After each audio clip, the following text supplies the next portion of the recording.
वर्ग के सभी छात्रों का हिंदी क्लास में स्वागत है।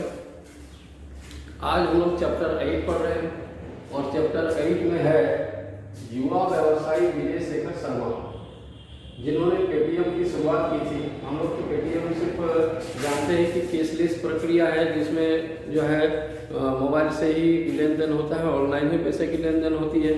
लेकिन इसकी शुरुआत किसने की,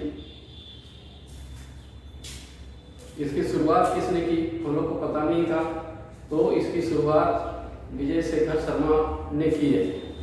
अब विजय शेखर शर्मा ने इसका शुरुआत कैसे किया, यहाँ सबसे पहले लिखा है कि हर व्यक्ति अपार धन संपत्ति और सुख चाहता है, जिसके लिए मेहनत, संघर्ष और योजना जरूरी है। सुख तो सबको चाहता है, धन संपत्ति भी सबको चाहता है, और धन संपत्ति मतलब इतना धन संपत्ति, अपार धन संपत्ति चाहता है। और अपार धन संपत्ति जब चाहता है तो इसके लिए सिर्फ ऊपर से कहीं छप्पर फाड़ करके पैसा गिर जाएगा, ऐसी बात नहीं। इसके लिए मेहनत करना होगा, इसके लिए योजना बनानी होगी, इसके लिए प्रोजेक्ट तैयार करना होगा। तो उन्होंने, विजय शेखर शर्मा ने ये किया और संघर्ष शुरू से ही किया। वो साधारण सिंपल आदमी था, गांव घर में ही शिक्षा दीक्षा पाई, कोई प्राइवेट स्कूल में पढ़ाई नहीं की और सरकारी स्कूल में ही पढ़ाई की। रही बात, इसके लिए हर व्यक्ति अपना धन संपत्ति और सुख चाहता है, जिसके लिए मेहनत, संघर्ष और योजना जरूरी है। इसमें मुश्किलें आती है, असफलताएं आती है, जिसे हौसले और संघर्ष से ही पूरा किया जा सकता है। हर काम को करने के लिए क्या करना पड़ता है, असफलताएं होती है। जैसे हम हर बार चाहते हैं कि हर बार हम फर्स्ट आ जाए, हर बार सफल हो जाए, लेकिन कभी कभी असफल हो जाते हैं। अगर फर्स्ट आते हैं तो कभी कभी नंबर कम आ जाता है, कभी हम द्वितीय स्थान में चले जाते हैं, यानी सेकंड आ जाते हैं। लेकिन इसमें हौसले के साथ ही हमको आगे बढ़ना होगा, अन्यथा हम फिसल जाएंगे। कहने का मतलब है कि असफल जो होता है वही आगे जाकर सफलता को हासिल करता है। जब तक हार का स्वाद आपको नहीं मिलेगा, तब तक जीत की स्वाद आप नहीं चल सकते हैं। यानी हारेंगे तब आपकी मनोभावना जो है सो आगे जाएगा, और आगे जाकर के आप ये कहेंगे कि हम हारे हैं तो हम जीत सकते हैं और जीतना। जब हार करके हम जीतते हैं तो उसकी खुशी दोगुनी हो जाती है। तो उसी तरह से विजय शेखर शर्मा ने भी यही तथ्य को अपनाया, इसी मार्ग को अपनाया, इसी रास्ते को अपनाया। और उसने सबसे पहले, विजय शेखर ने पेटीएम जैसे कंपनी की शुरुआत की, जिसने $1.7 यानी इतना अरब डॉलर जो है सो कमाई किया पेटीएम से। और ये पेटीएम जो है बनाया, ये जो ऑनलाइन का सिस्टम बनाया, ये विजय शेखर का मस्तिष्क का उपज था। और उन्होंने इसमें जो है सो कमाई की। पेटीएम से कितना कमाया, 1.7 बिलियन यानी अरब डॉलर पे कमाया। और $1 में करीबन 70 रुपया से 72 रुपया अभी होता है हम लोग का हिंदुस्तान का पैसा। तो इतना कमाया वो पेटीएम से। और साल 2005 में उन्होंने 197 संचार की शुरुआत की। 2011 में cashless mobile wallet, Paytm mall, Paytm bank की शुरुआत की। और इनका जो है ये 2005 में ये पेटीएम का शुरुआत उन्होंने किया था। और इसमें उन्होंने कौन सा किया, तो उन्होंने 197 संचार का शुरुआत किया। 2011 में cashless mobile wallet, Paytm mall, Paytm bank की शुरुआत की। तो इस तरह से इस कंपनी का उन्होंने शुरुआत की। शुरू में यह कंपनी उसका शुरू नहीं चला, तो उन्होंने एक यूएसए कंपनी को बेच दिया, करीबन कितना डॉलर में बेचा। अब ये रही बात, इनका जन्म जो है 8 जुलाई यानी 18 जुलाई 1973 में उत्तर प्रदेश के अलीपुर के विजयगढ़ में हुई। शिक्षा दीक्षा गांव के स्कूल में हुई। स्नातक यानी बीए की शिक्षा जो है दिल्ली से प्राप्त किया। और इन्होंने कभी हार नहीं मानी। उसके बाद इंजीनियरिंग की पढ़ाई करते वक्त काफ़ी मुश्किलें आई। उनको मुश्किलें इसलिए आई कि उनको अंग्रेजी काफ़ी कमज़ोर थी, उनकी अंग्रेजी काफ़ी कमज़ोर थी। उसमें भी उन्होंने हार नहीं मानी और कुछ दिनों के बाद उसने अंग्रेजी को अपना ठीक कर लिया। अक्सर हम लोग इंग्लिश मीडियम में पढ़ते हैं, अंग्रेजी मीडियम में पढ़ते हैं, लेकिन अंग्रेजी को बखूबी हम लोग अपना नहीं सकते हैं। क्यों? अपना नहीं पाते, अपना नहीं सकते, ऐसी बात नहीं, अपना नहीं पाते हैं। इसलिए नहीं अपना पाते हैं कि वो तो विदेशी भाषा है और दूसरी की माँ है, और अपनी माँ जो हमारा हिंदी है, हिंदी हम शुद्ध कभी कभी नहीं बोल पाते, तो हिंदी को भी हम शुद्ध करने की कोशिश करेंगे।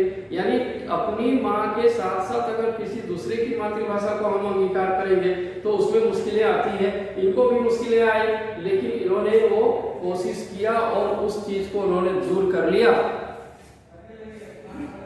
और शेखर ने पहले XS कंपनी बना करके USA की लोटस कंपनी को बेच दिया और उसी में नौकरी भी की, और इसको बेच करके 5 अरब डॉलर, 5 करीबन जितना ये में बेचा डॉलर में, उसको बेच करके और उसी कंपनी में नौकरी, क्योंकि उस समय स्थिति काफी नाजुक हो गई थी और इसके साथी जो व्यवसाय में शुरू कर रहे थे, साथ में शुरू में जो साथ दिए थे वो भी धीरे धीरे साथ छोड़ गए।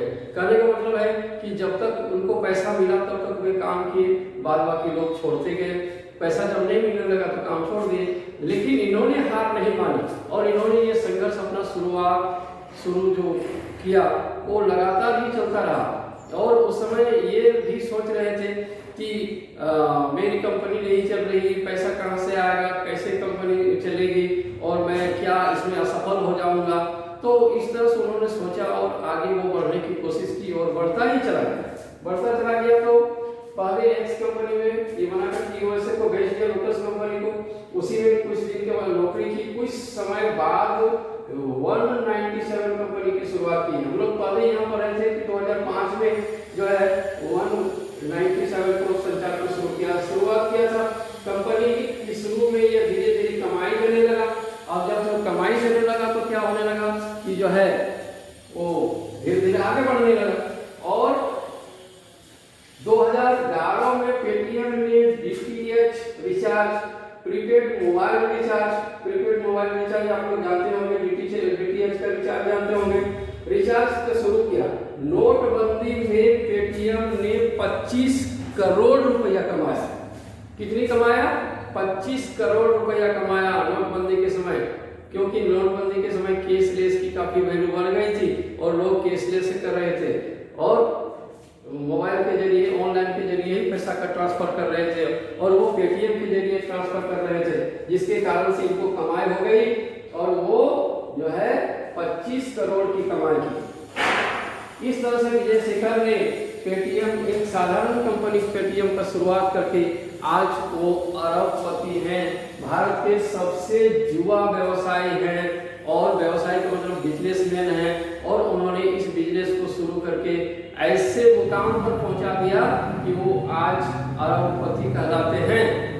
और उनका अंत में ये कहना था कि असली मजा तो उसे करने में है जो लोग कहे कि तुम इसे कर नहीं सकते हो। जब आदमी कहेगा कि तुम इसको कर नहीं सकते हो तब करने में मजा आता है। इनका ऐसा ही सोचना है, तो हम भी इनके कहने को हम अनुकरण कर सकते हैं, इनकी जो सोच है उसका हम अनुकरण कर सकते हैं, और हम भी असफलताओं में सफलता की विजय का परचम लहरा सकते हैं। इस कहानी का उद्देश्य यही है कि संघर्ष से कभी हारना नहीं चाहिए, मेहनत से कभी पीछे हटना नहीं चाहिए, और जो भी काम करना है उसको योजनाबद्ध तरीके से काम करना होगा, योजना बनानी होगी। जैसे साधारणतः घर में एक कोई उत्सव होता है, शादी विवाह या कोई उत्सव होता है, तो पहले हम लोग लिस्ट बनाते हैं कि इतने इतने इतने खर्च होंगे, और ये खर्च होंगे तो ये पैसे कहाँ से आएंगे, तो फलाने व्यक्ति से इतना लेंगे, हमारे बैंक में इतना है, इससे लेंगे, उससे लेंगे, ये योजना बन जाती है। योजना बनने के बाद जो है वो काम मेरा इजी हो जाता है, आसान हो जाता है।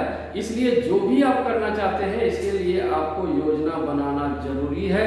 योजना बना करके ही आप सफल हो सकते हैं। उसके साथ ही आपको संघर्ष और मेहनत भी करना पड़ेगा। सिर्फ योजना बनाने से नहीं होगा, युवा स्वप्न देखने से नहीं होगा, दिन में सपने देखने से नहीं होगा, और उस सपने को साकार करने की आवश्यकता है।